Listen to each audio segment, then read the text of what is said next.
So welcome to the Alliance's Sandford stretch of the River Thames. This is Sandford Lane. So you drive through the village of Kennington, and just before you get to the village of Radley, you turn down Sandford Lane. There's a couple of sharp 90-degree turns, but if you keep going down the road, you'll eventually turn up here.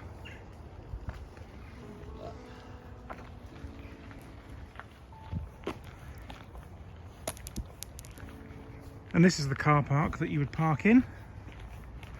And our stretch of the River Thames starts at the bottom of this car park. It's important to point out that from above the footbridge that goes over the Thames up there, down to this white sign that you can just about see, is all the EA's lock and weir permit. So it's not our ticket at all.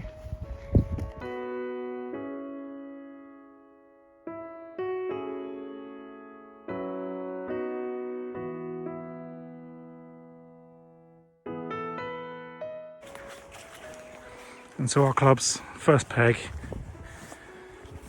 is in here.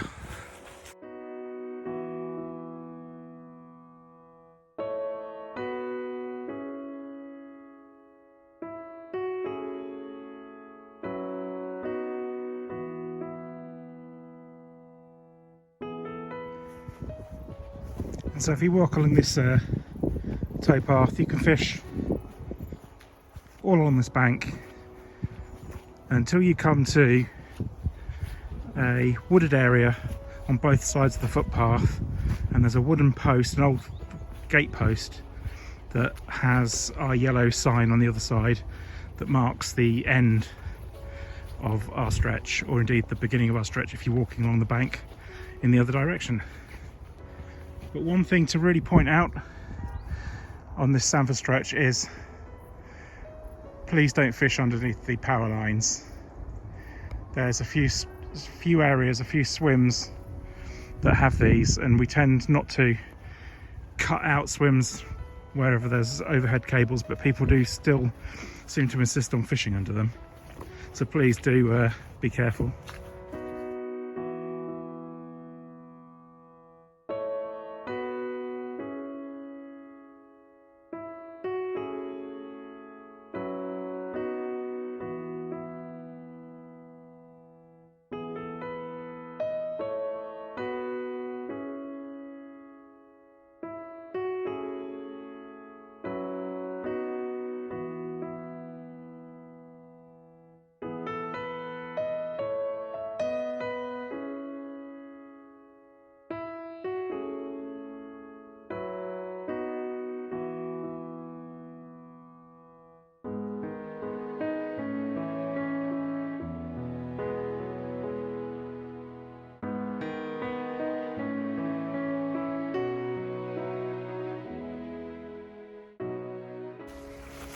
If you are going to fish along this stretch, some of the swims are quite high up because of the steep banks, so a long landing net handle is recommended for some of these swims.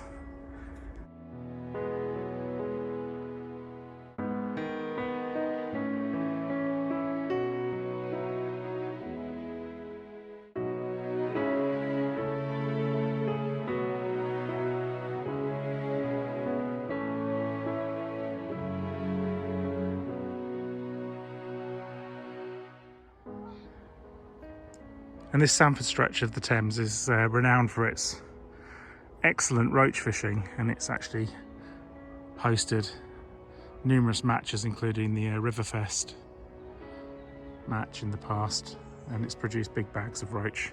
There's also some big shoals of bream if you can find them, barbel, chub, and there's even been tench caught at this stretch as well in recent years. So it's typical Thames fishing, really. You just don't know what you're going to catch.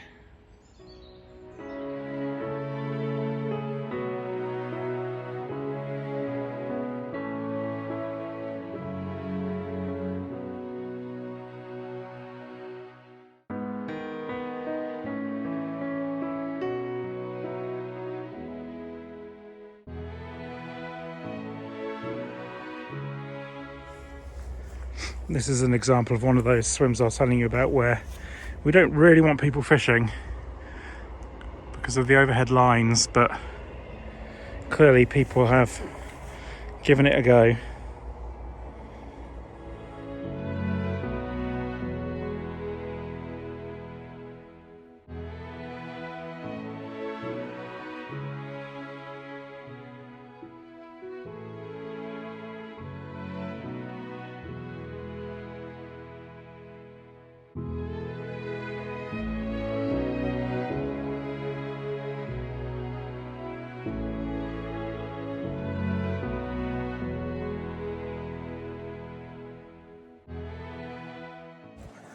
What you'll find is in summer there's a lot of Himalayan balsam clogging up the riverbanks, but in winter when everything dies down you'll actually find that there are a few more swims that kind of open up, and that's really great for the chub angler because there's lots of what are at the moment really snaggy, inaccessible swims that become fishable as everything dies back, and they do produce some nice chub.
And this is the area I was talking about where you've got sort of woodland either side of the footpath.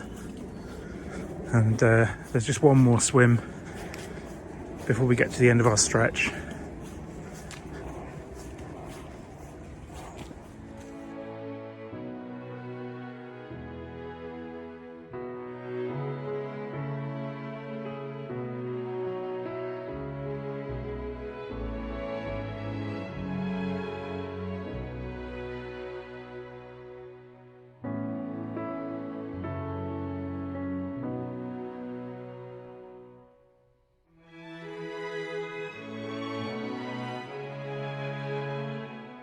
And this is the post I was talking about that marks the end of our stretch.